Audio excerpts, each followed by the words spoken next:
지난주에 제가 어떤 질문을 들었습니다. 성경을 보다가 설교를 듣다가 또 성경을 읽다가 이해되지 않는 그런 부분이 나올 때 어떻게 해야 되냐라는 그런 질문이었습니다. 여러분은 그런 경험이 있습니까? 성경을 보다가 어떤 때는 좀 이해가 되지 않는 딱 부분이 있는 거예요. 뭐가 앞뒤가 안 맞는 것 같고 그런 때들이 있습니다. 이제 뭐 이런저런 또 이유야 있을 수 있겠지만 그럴 때 여러분 해결하는 방법이 있습니다. 그것은 바로 그 앞뒤 문맥을 보면 됩니다. 예, 그 본문이 이 아티클이 하나만 딱 존재하는 게 아니거든요. 앞뒤의 문맥 가운데 존재를 하는 거예요. 그래서 그 흐름을 따라 보면 앞뒤의 흐름 속에 등장하는 문맥을 보는데 결국 무엇을 찾아봐야 하냐면 하나님의 마음을 발견하면 됩니다. 예수님의 마음을 발견하면 돼요. 그 속에서 이 말씀이 이해되지 않는 부분들을 살펴보면 되는 것이죠. 우리가 함께 읽었던 오늘 창세기 22장 본문도 사실 되게 유명한 본문이죠. 유명한 말씀인데 또 한편으로는 되게 이해가 되지 않는 뭐 이상한 어떤 의미에서 괴랄한 본문이 오늘의 본문입니다. 본문에서 하나님이 여러분 어떤 분이신지 어떤 마음을 가지고 계시는지 우리가 살펴보면 되는데 하나님이 되게 이상한 요구를 하시는 거죠. 22장 1절 2절 말씀 다시 한번 읽어보겠습니다. 22장 1절 2절 이상한 말씀이니까 한번 읽어보도록 하겠습니다. 시작. 그 일 후에 하나님이 아브라함을 시험하시려고 그를 부르시되 아브라함아 하시니 그가 이르되 내가 여기 있나이다. 여호와께서 이르시되 내 아들 내 사랑하는 독자 이삭을 데리고 모리아 땅으로 가서 내가 내게 일러준 한 산 거기서 그를 번제로 드리라. 하나님이 어떤 요구를 하시는 거예요, 여러분? 어떤 요구를 하시는 겁니까? 왜 모르는 것처럼. 여보세요? 똑똑똑. 예, 하나님이 지금 자기가 사랑하는 아들 독자 이삭을 어떻게 번제로 드리라, 번제로 바치라라는 이상한 요구를 하는 거죠. 근데 굳이 야, 네 아들을 번제로 바쳐라라고 말하고 있지 않고 굳이 한번 자세히 봐보세요. 2절에 내 아들, 내 사랑하는 독자 이삭이라고 표현을 하고 있다는 점.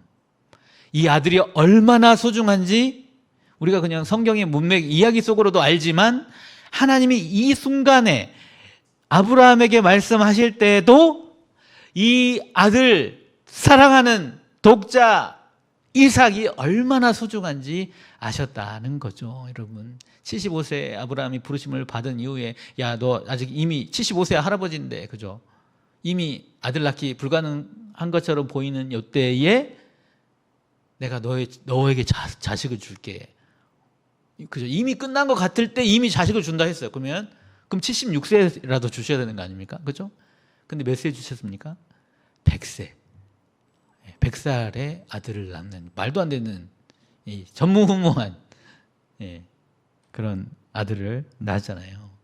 그렇다면 당연히 그 오랜 시간도 시간이지만 얼마나 소중했겠습니까, 여러분? 이 아들이 얼마나 애지중지 그냥 늦둥이 아들 아니고 독자인데 하여튼 할아버지가 낳은 아들이 얼마나 소중했겠어요. 근데 하나님도 그것을 아셨고 심지어 그 이삭을 통해서 하나님이 아브라함에게 하셨던 약속, 내 자손을 그렇게 하늘의 별처럼 바닷가의 모래처럼 많게 하겠다고 이미 약속도 하셨는데 세상에 그 유일한 아들을 어떻게? 번제로 바치라. 여러분 번제가 무엇입니까? 번제? 번자는 무엇이냐면 번자가 뭘까요? 앞에 불화변이 붙은 번입니다. 여러분 한자 좋아하십니까? 저는 한자를 누누이 말씀드리지만 저는 한자를 사랑하는데요. 번자 앞에 불화변이 붙어 있어요. 그럼 무슨 뜻이겠습니까? 태운다는 거죠. 번제는 이 재물에 대한 모든 것을 다 태워서 드리는 예배입니다.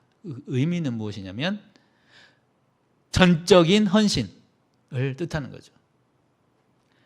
그 이야기는 지금 아들을 번제로 바치라는 뜻은 아들을 머리끝부터 발끝까지 사거리 다 태워서 너의 헌신을 보여줘라 라는 것입니다. 되게 이상한 요구를 하는 것 같지 않습니까? 왜 이것을 제가 굳이 이상하다라고 말하냐면 당시 아브라함 당시 다른 민족 또 예전에 성경 속에 등장하는 뭐 가나안 족속이나 아니면 암몬이나 모압이나 이런 이방 족속들 가운데에는 자식들을 제물로 바치는 일들이 종종 있었어요. 고대에 약간 우리가 지금은 상상할 수 없지만 고대의 문화 가운데에는 있었다고요. 자식을 번제로 바치는 일, 자식을 제물로 바치는 일이 있었어요. 근데 성경 곳곳에서 하나님이 제일 혐오하시는 일이 무엇이었냐면 바로 자식의 생명을 바쳐서 제사하는 것, 인신 제사를 제일 혐오한다라고 말씀하셨다는 거죠. 성경의 곳곳에서. 그런데 유독 이 자리에서 그것을 혐오하시는 하나님이 그 소중한 아들 이삭을 사글이 태워서 번제로 바치라고 합시오 라고 하는 거죠. 말도 안 되는 요구를 하나님이 하신 거예요. 너무 말도 안 되는 요구. 나의 가장 소중한 이 아들을. 아브라함이 어떻게 했을 것 같습니까? 이 요구를 들었을 때. 여러분 이 이야기를 너무너무 잘 아시지만 여러분 오늘은 적어도 아브라함 입장에서 내가 아브라함이다 생각하고 이 말씀을 들어보세요. 하나님이 나한테 가장 소중한 아들을 갖다 바치래. 여러분 출발할 날이 되었습니다. 어떨 것 같으세요? 장난 아니겠죠. 성경이 그렇게 표현하고 있습니다. 3절 말씀 봐보세요. 아브라함이 아침에 일찍이 일어나 라고 말했지만 잠이라도 제대로 잤겠습니까? 그렇지 않을까요? 전전반측이라고 하죠. 왼쪽으로 누웠다 오른쪽으로 누웠다 잠 못 이루는 밤을 보냈을 것입니다. 하도 이게 정말 실감도 안 나고 이걸 해야 돼 말아야 돼 그 엄청난 고민 속에서 아들을 이 하나님 앞에 바쳐야 되는 바로 그날에 아브라함이 일찍이 일어났다라고 성경이 기록하고 있습니다. 그때 아브라함 마음이 어땠을까? 이게 맞아? 요즘 말로 이제 요즘 청년들 이거 맞아? 이러지 않았겠어요? 하나님이 이거 진짜 맞아? 내가 아는 하나님 이런 하나님 아닌데 근데 내 아들을 바치라고 하는 그런 마음으로 아브라함이 일찍 일어나서 준비합니다. 준비할 때 어땠을 것 같으세요? 나귀의 안장을 지우고 종 챙기고 이삭 청소년이니까 잠이 많겠죠. 애들은 잠 많잖아요. 깨워가지고 이렇게 나갈 때 아브라함의 마음이 어땠을까? 그리고 이제 번제에 쓸 나무 종들한테 좀 쪼개라고 한 다음에 이제 챙길 때 그때 마음. 그리고 출발합니다. 하나님이 자기에게 일러주신 바로 그 산 그곳으로 나아갑니다. 다시 말씀드리지만 이 지금 아브라함이 아침 일찍 일어나서 잠도 못 자고 아마 엄청 피곤했을 것 같은 할아버지가 그 땅을 향해 나아가면서 출발하면서 아브라함의 마음이 어땠을까? 그런데 이 아브라함이요. 되게 우리가 보면 진짜 고민스러웠을 바로 그 상황에 이상한 말을 합니다. 이상한 말. 어떤 말을 합니까? 4절, 5절 봐보세요. 4절에 제3일에 4절 5절 함께 읽어볼까요? 시작. 제3일에 아브라함이 눈을 들어 그곳을 멀리 바라본지라. 잠깐 여기서 그곳은 어디일까요? 그곳은 어디일까요, 여러분?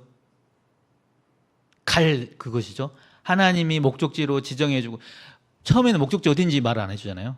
잘 어딘지 몰라. 근데 일단 가. 하나님 인도하셨다라 가다 보니까 저쪽 방향이겠구나. 그래서 그곳을 딱 바라보고 있는 할아버지 아브라함의 모습 그리고 그의 마음 상상을 해보면서 5절 함께 읽어보겠습니다. 5절 시작.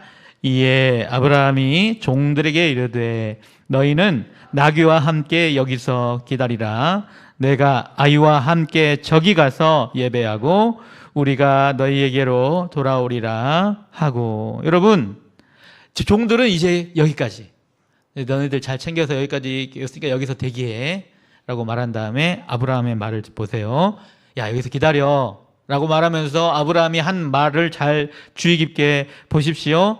이 내 아들 아이와 함께 가서 제사 예배를 드리고 나서 다음에 주어를 봐보세요.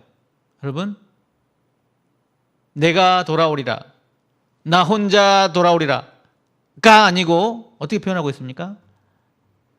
어떻게 표현하고 있어요? 주어가 우리가 라고 말하고 있죠. 우리가. 두 명이 가면서 우리 가면 누구인 거예요? 아브라함과 이삭이 반드시 돌아올 거야 라고 말하고 있는 거죠. 지금 아브라함이 가는 목적은 그 아들 이삭을 하나님 앞에 번제로 잡아서 태워서 사그리 다 태워드리러 가면서 우리가 돌아올 거야 라고 말하고 있다는 점, 이것이 정말 중요합니다. 하나님이 내 아들의 생명을 도대체 왜 나를 이런 궁지에 몰아서 이런 엄청난 요구를 하면서 나를 보내실지는 이해가 되지 않지만, 고민이 되지만, 그러나 결국 내 아들을 구원하실까? 내 아들을 살려주실까? 라는 그 마음을 가지고 우리가 제발 너희에게 돌아올 수 있었으면 좋겠다 라는 그런 뜻이 아닐까요? 그리고 출발해 갑니다. 6절 말씀 보세요. 6절에 아브라함과 이삭이 가는 장면을 보세요. 아브라함 큰 나무짐들이, 나무지 이렇게 번제를, 제물을 태워 드려야 되니까 나무짐이 얼마나 많겠어요? 얼마나 무겁겠어요? 그 무거운 짐을 할아버지가 들 수 있겠어요? 못 들죠. 그러니까 혈기방장한 아들 이 녀석 이삭에게 지웁니다. 이삭아, 네가 나무짐 들어라 라고 말하고, 아브라함은 뭘 들고 가고 있죠? 자기는 불과 칼을 들고 가고 있습니다. 불을 붙일 수 있는 그 불을 들고 가고 있고, 또 칼을 들고 가고 있어요. 불과 칼의 공통점 무엇입니까? 공통점. 불과 칼을 쓰는 용도는 뭐예요? 불 붙여 태우고 아니면 찔러 죽이고, 죽이는 도구를 들고 가고 있죠. 아들 죽일 도구를 들고 가고 있는 거예요. 우리가 사실 이 본문에 대해서 너무 잘 알지만 아브라함 입장에서 생각을 해보면 얼마나 처절했을까, 비참했을까, 얼마나 고민스러웠을까. 말도 안 되는 죽일 도구를 들고 걸어가고 있는 아브라함의 이 모습, 심정을 생각을 해보세요. 그리고 여기에 두 사람이 동행하더니라는, 동행이라는 표현을 딱 여기다 쓰고 있어요. 아들은 자기가 죽을 나무를 메고 올라가고 있고, 아버지는 그곳에서 불과 칼을 가지고 가고 있는 그런 모습. 이때 아버지의 마음은 어땠을까? 진짜 말이 아니었겠죠. 진짜 고통스러웠겠죠. 상상도 할 수 없을 것 같았어요. 하나님이 1절 말씀에도 그랬지만 시험하시라고, 도대체 왜 이런 시험을 하시는 거야? 왜 이런 요구를 하시는 거야? 이 물음표 막 머릿속에 막 계속 때려박고, 때려박고는 좋은 표현이 아니죠. 예쁜 표현이 아니니까 빼고. 어쨌든 매우 머리가 복잡한 상황에서 불과 칼을 들고 가고 있었을 것 같아요. 그때 아들이 질문합니다. Q&A 시간. 아들이 질문합니다. 7절.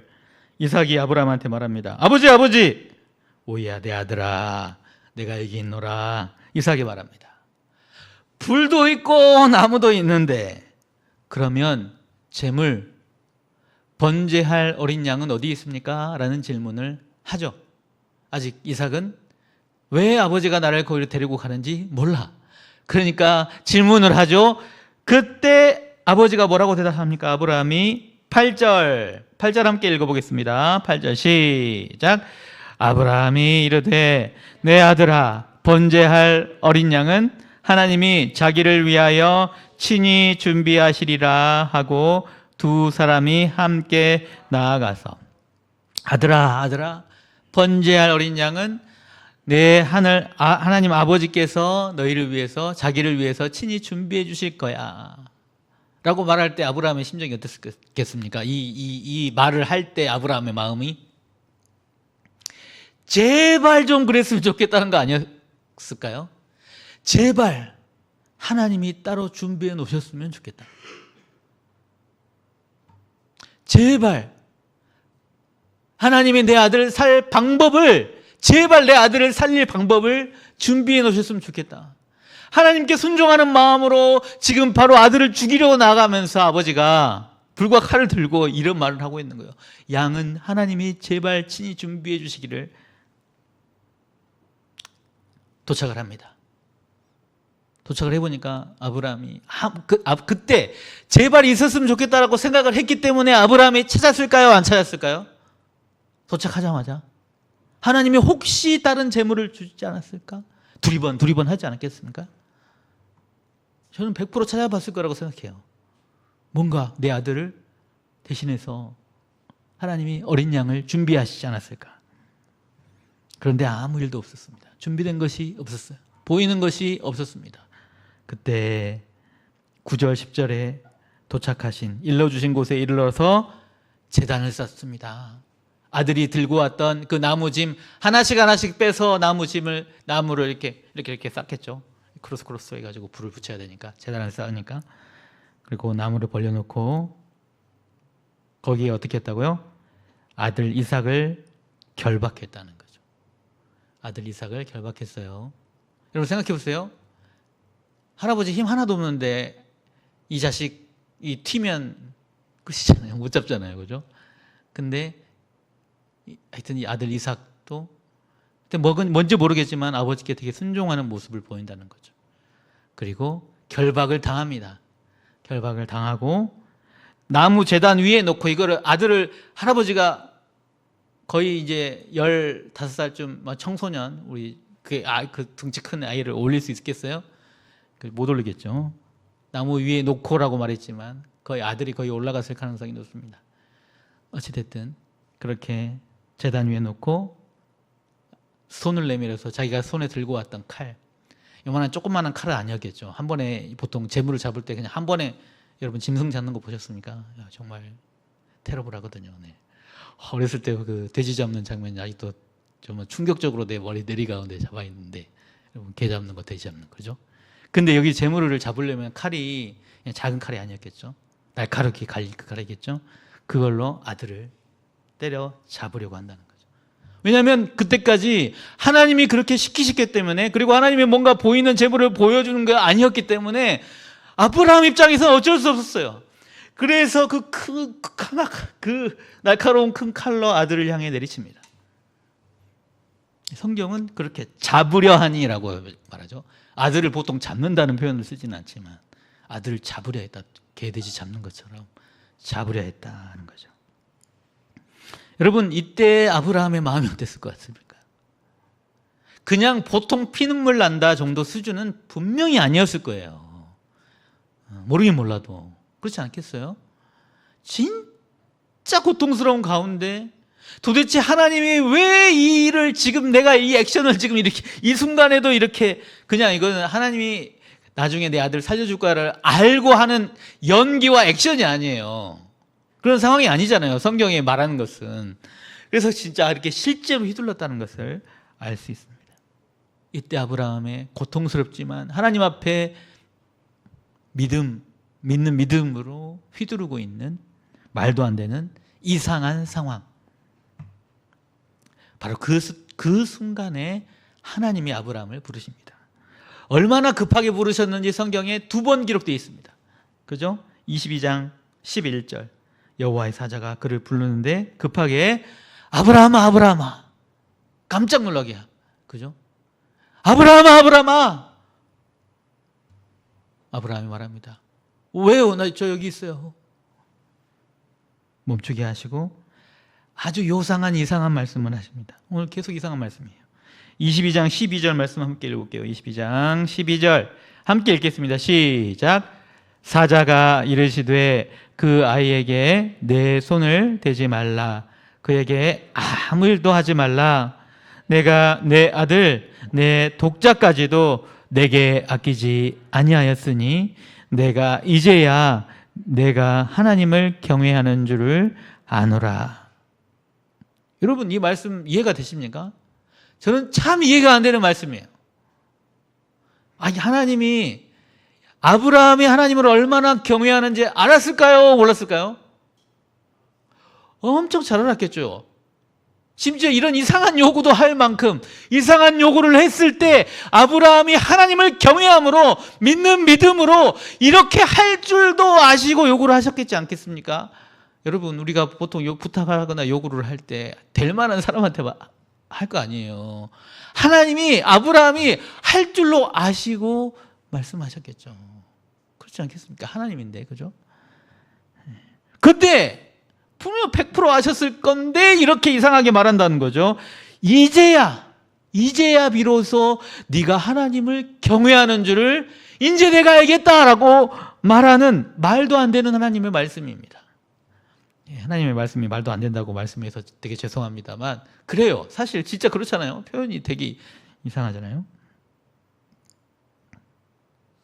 그리고 보니 이제 드디어 발견이 되는 거죠. 도대체 순양이 어느 순간 그 자리에 뿅 나타났을지, 아니면 그 전에 아브라함의 눈이 가려져서 안 보였을지는 모르겠지만, 그죠? 그건 모르지. 우리가 그 현장에 있는 건 아니었으니까. 그런데 주변에 보니까 뭐가 있었다는 거죠? 수풀에 걸린 가시덤불에 갇힌 순양이 있었다는 거죠. 가시덤불에 갇힌 순양, 뿔이 수풀에 걸려 있었어요. 그리고 아브라함이 가서 그 순양을 가져다가 아들을 대신해서 번제, 여러분 번제가 뭐라고 했죠? 모든 것을 다 태워서 하나님 앞에 헌신, 나의 모든 것을 다 바치는 그런 헌신의 예배를 드립니다. 그리고 여러분, 아브라함이 이름을 붙이는데 여러분 여호와 이레라고 합니다. 여러분 여호와 이레 많이 들어보지 않았습니까? 주일학교 출신 뭐 어디 교회를, 전국에 있는 어디 교회를 다녔든, 그죠? 여호와 이레라는 말은 좀 익숙할 것 같습니다. 심지어 뭐가 있는데 전혀 준비가 안 돼 있었는데 뭐가 탁 갔더니 뭔가 딱 준비가 돼 있을 때 우리 쉽게 여호와 이레 하나님이 막 이렇게 말하는, 그렇죠? 그런데 여러분 여호와 이레는 그런 뜻이 아니에요, 사실. 여호와 이레는 성경에 뭐라고 써 있습니까? 22장 14절 함께 읽어볼게요. 22장 14절 시작. 아브라함이 그 땅 이름을 여호와 이레라 하였으므로 오늘날까지 사람들이 이르기를 여호와의 산에서 준비되리라 하더라. 아멘. 여호와의 산에서 준비되리라는 뜻이 여호와 이레라고 성경이 기록되어 있는데 되게 의역된 거죠. 의역되었다고요. 의미가 살짝 바뀌어서 그렇게 말하고 있는 거죠. 여호와 이레는 땅 이름입니다. 바로 그 땅, 아들을 잡을 뻔했던 바로 그 땅, 바로 그 땅, 바로 그 땅의 이름을 여호와 이레라고 말했던 거죠. 여호와 이레라는 말은 사실은 이르에입니다. 이르에. 그가 볼 것이다 라는 뜻이에요. 그가 볼 것이다. 무엇을? 여호와 이레, 여호와 그가 볼 것이다 라는 거죠. 여호와 그가 뭘 볼 것입니까? 여러분 무엇을 보았습니까? 하나님이 그 땅에서 바로 그 순간 아브라함이 아들을 잡을 때 보고 있었던 것은 무엇일까요? 그리고 이것이 미래 형태로 되어 있어요. 볼 것이다. 바로 그 땅에서 나중에 미래에 벌어질 일은 무엇입니까? 바로 그것이 중요하죠. 여호와께서 나중에 바로 그 땅, 아들 이삭이, 아브라함의 아들 이삭이 번제로 바쳐질 뻔한, 죽을 뻔한 바로 그 땅에서 볼 것. 여러분 오늘 말씀을 오늘 여기까지 볼 건데 이제 의미를 한 번씩 하나씩 다시 한번 뜯어보도록 하겠습니다. 되새겨보도록 하겠습니다. 여러분 아브라함이 이제야 여호와를 경외하는 줄 아노라 라고 말한 것은 말에 맞지 않습니다. 왜냐하면 애초에 처음부터 이 모든 과정을 밟아가는 것이 여호와를 경외하는 과정이었거든요. 완전히 100% 하나님을 신뢰하지 않았으면 그 소중한 아들을 그렇게 바칠 수 있었겠습니까? 사랑하는 독자 아들 이삭을 바쳤어요. 그리고 여러분 저 산을 오를 때 아들에게 나무짐을 짊어지우고 언덕을 오를 때 자기 손에 들고 있었던 불과 칼, 그 모든 고통의, 아들의 고통의 순간에 불과 칼을 들고 동행하고 있는 이 아버지의 모습, 아버지의 마음, 이것이 누구의 마음입니까? 하나님의 마음입니다. 하나님의 마음. 야, 이제야 네가 나를 경외하는 줄 알겠다라고 말하는 것은 사실 자기의 가장 소중한 아들을 죽이면서까지, 죽일 뻔하면서까지 이 정말 아브라함이 겪은 그 고통, 말도 안 되는 그런 심정, 그것이 결국 누구의 마음이었기 때문이라고요? 하나님의 마음이었다는 거죠. 하나님이 하신 것이 무엇입니까? 그 아들에게 나무를 지워 그 고통의 골고다 언덕을 걸어가게 하시고, 그러면 하나님 안 보이시는데 예수님 막 채찍 맞을 때 있잖아요. 하나님 거기 어디 계셨어요? 안 보이지만 거기 계셨어요. 뭘 들고? 불과 칼을 들고 함께 걸어가고 계신 거죠. 예수님이 고통당하시는 바로 그 골고다 언덕을 걸으실 때, 여러분 패션 오브 크라이스트 이런 거 보셨나요? 그때 거기에 하나님 어디 계셨다고요? 불과 칼을 들고 그 자리에 계셨어요. 이제 아브라함이 아들을 제단 위에 놓고 칼을 찔러 죽이려고 했을 때 하나님은 이삭은 살려주셨죠. 스탑! 거기서 멈추게 하셨지만 실제로 십자가 위에서 하나님이 그 칼을 들고 어떻게 하셨습니까? 보이지 않는 그 칼을 들고 어떻게 하신 거예요? 아들을 찔러 죽이신 거죠. 아들을 죽이신 겁니다. 하나님 안 보이셨는데요. 뭐 그냥 어두워지고 뭐 어쨌는데요. 여러분, 그건 우리는 믿음의 눈으로 이미 창세기 22장에서 하나님이 어떤 마음으로 그 자리에 참여하고 있는지를 보여주고 있는 거예요. 그러니까 곧 다시 말해서 아브라함아, 네가 이제야 나를 경외하는 줄 아노라라고 말하는 것은 아브라함아, 네가 이제 내 마음을 알았구나 라는 뜻이죠. 아브라함아, 진짜 네가 내 진짜 속마음을 알게 되었구나 라는 것이죠. 그런 의미에서 여호와 이레의 의미를 다시 살펴보아야 합니다. 여호와 그가 볼 것이다. 여호와께서 지금 아브라함이 이삭을 잡으려는 그 장면에서 그것도 보고 있지만 차원을 넘어서 무엇을 보고 있는 거예요? 시간과 공간을 넘어서 뭘 보고 있는 거예요? 자기 아들 예수 그리스도, 사랑하는 아들 독자 예수 그리스도가 십자가 나무 위에서 죽는 것을 그가 볼 것이다. 보고 있는 것이죠. 그것을 누가 알았어요? 아브라함이 알았어요. 왜냐하면 자기가 이것을 통해서 느꼈거든요. 하나님 아버지의 마음을 느꼈기 때문에 여호와 그가 볼 것이다. 그런 의미에서 4절의 말씀에 여러분 출발하면서 그 길을 출발하면서 아브라함이 눈을 들어 그곳을 바라본지라. 하나님이 눈을 들어 그곳을 바라보고 있는 거예요. 골고다 언덕 십자가에 못 박힐 예수 그리스도를 하나님이 바라보고 계시는 거죠. 성경이 처음부터 그것을 예정하시고 바라보시고 너무 이렇게 테러블한 정말 말도 안 되는 복잡한 심정으로 이 구원의 과정들을 밟아가는 아들을 바라보는 하나님 아버지의 마음이 어땠을까? 보시고 또 보시고 아시고 계십니다.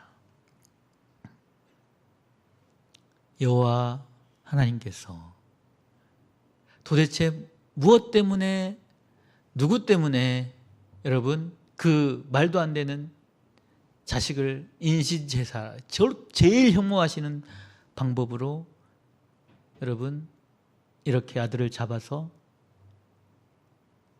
그것을 미리 아브라함을 통해서 보여주시고 성경의 모든 역사 내내 이 모든 구원의 과정들을 흔적을 보여주시고 여러 모형을 보여주시고 하시면서 실제로 그 아들 예수 그리스도를 십자가에 못 박아 죽이셨습니까? 누구 때문일까요? 바로 이 자리에 있는 저와 여러분 때문입니다.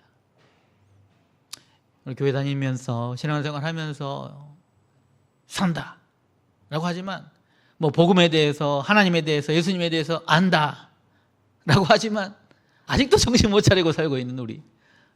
여러분 진짜 왜 예수님이, 왜 하나님이 그토록 자기의 소중한 아들을 내어주시기까지 우리를 사랑하셨나를 이해를 잘 못해. 이해를 잘 못하니까 우리가 이렇게 살지. 그렇지 않습니까? 우리의 이 생명이 그냥 주어진 것이 아니에요. 아까 찬양인도 하면서 당연한 거 없다 했는데 제일 당연한 게 없는 게 여러분 예수님이 우리를 구원하신 겁니다. 우리는 사실 구원받을 건덕지가 없어요.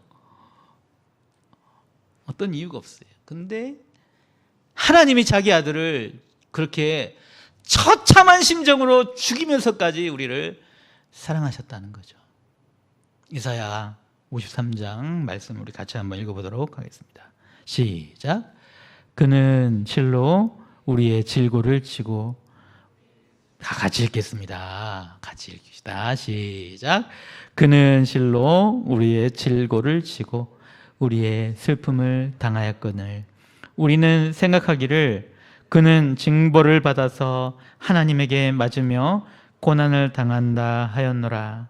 그가 찔림은 우리의 허물을 인함이요 그가 상함은 우리의 죄악을 인함이라. 그가 징계를 받음으로 우리가 평화를 누리고 그가 채찍에 맞음으로 우리가 나음을 입었도다. 우리는 다 양 같아서 그릇 행하여 각기 제 길로 갔거늘 여호와께서는 우리 무리의 죄악을 그에게 담당시키셨도다. 아멘. 하나님이 보고 있는 것 이것입니다. 우리 모두의 죄악을 예수님께 담당시키고 칼로 잡는, 십자가에서 때려잡는 바로 그 장면. 여러분 이것이 복음입니다. 다른 것이 아닙니다. 여러분 구원 받으셨고 신앙생활하고 교회 다니는데 그 유일한 근거는 이것입니다. 하나님이 자기 아들 독생자 예수 그리스도를 그렇게 제물로 바쳤다. 바로 그 한 문장에 다 달려 있습니다. 이게 없으면 우리는 주님 앞에 설 수가 없어요. 나아갈 수가 없어요. 그리고 여러분 우리가 늘 기도하고 우리가 바라고 바람하지 않는 우리의 삶, 행복한 삶, 좋은 직장, 또 뭐 있잖아요. 좋은 배우자, 뭐 좋은 학교, 뭐 뭐든 그것 이전에 여러분 우리가 구원받고 산다는 것, 그 근거가 바로 이 하나님의 사랑에 있다는 것이죠. 자기 아들을 내어주시면서까지 사랑해 주신 사랑. 이 사랑이 없으면 아무것도 아니에요. 그리고 나서 이 사랑의 토대 위에서 우리의 다른 것도 있는 것입니다. 우리가 흔히 바라고 소망하는 것들. 우리 로마서 8장 32절 말씀 읽어보도록 하겠습니다. 시작. 자기 아들을 아끼지 아니하시고 우리 모든 사람을 위하여 내주신 이가 어찌 그 아들과 함께 모든 것을 우리에게 주시지 아니하겠느냐. 여러분 이 말씀을 깊이 잘 들어보십시오. 잘 새겨보십시오. 여러분 자기 아들을 아끼지 아니하시고 모든 사람을 위하여 내주시니 라는 표현을 읽을 때 아무런 느낌 없으면 정말 안 좋은 거예요. 진짜 복음을 모르는, 하나님 마음을 모르는 거예요. 여러분 이 아브라함이 겪은 것만 해도 요만한데 그죠? 예, 정말 진짜 아브라함의 심정이 어땠을지 상상해 보면 정말 끔찍한데 그보다 더 끔찍한 심정으로 자기 아들을 우리를 위해서 내어주신 이가 그 아들을 주실 뿐만 아니라 아들과 함께 이 모든 것, 우리가 바라는 것, 우리가 잘 먹고 잘 살고 뭐 행복하게 살고 싶은 그 모든 것까지 다 포함해서 하나님 아버지가 우리의 주인 되시고 우리의 구원 되신다는 사실을 여러분 진짜 머리로만 말로만 이해하고 끝나지 않게 되시기를 바랍니다. 오늘 설교 제목은 하나님 아버지의 마음이었어요. 하나님 아버지의 마음을 아브라함의 마음을 통해 간접적으로 아주 조금만 느껴보아라 라고 성경은 창세기 22장에서 오늘 이런 기록을 남겨놓고 있습니다. 여러분 복음을 아십니까? 설명해 보라면 또 잘해. 또 주일학교 교사라면 막 얘들아 하면서 막 설명을 잘할 수가 있을지도 몰라요. 근데 진짜 우리가 여러분 솔직히 우리 교회 다닌 여러분 짬밥이 얼마나 됐어요? 물론 우리 교영이는 얼마 안 되긴 하지만 예, 그래도 어찌 됐든 예, 교회 다닌 지는 엄청 오래됐어 다들, 그죠? 근데 진짜 하나님 아버지의 마음을 아시냐 이거죠. 좀 알아라 이거죠. 알아야 한다. 그렇게 안다면, 진짜 하나님의 마음을 안다면 우리가 이렇게 살겠느냐 이거죠. 사실 방금 이 질문에서 저도 자유롭지 못합니다. 자유롭지 못한 건 사실 인정. 근데 늘 우리가 예배하러 나아올 때, 하나님 앞에 나아올 때 하나님의 아버지 마음으로 어떤 마음으로 우리를 구원하셨는지, 얼마나 우리를 사랑하시는지를 알아가는 우리가 되어야 하지 않을까. 이 젊은 날의 청년의 때에 정말 하나님 아버지의 마음을 향해 나아가는 우리가 되어야 하지 않을까. 그런 생각을 해보면서 혹시 그 하나님께서 그 아픈 마음으로, 그 사랑하는 마음으로 나를 구원하실 뿐만 아니라 우리 가족들의 아직 진짜 신앙생활 잘 하지 못하고 있는 우리 자녀들, 우리 가족들, 우리 형제 자매들 있잖아요. 그리고 우리 또 부모님, 또 예전에는 주님을 사랑한다 했지만 지금은 그렇게 사랑하지 못하는 우리 친구들, 혹은 우리가 태신자로 기록하기도 했던 바로 그런 이들, 여러분 진짜 돌아보고 예전에 교회 신앙생활 같이 했던 그 친구들 돌아오기를 바라고 기도하고 있는 그 친구들도 있잖아요. 바로 그들을 위해서, 우리들을 위해서 하나님이 그렇게 사랑하셨다. 이 사실이 적어도 이 자리에 있는 우리 모두에게 식상하게 들리지 않기를 바랍니다. 주님 앞에 나올 때마다 하나님 아버지의 마음을 알고 느끼고 그 마음 안에서 예배하는, 진짜 복음을 아는 저와 여러분들 다 되시기를 예수님 이름으로 축복합니다.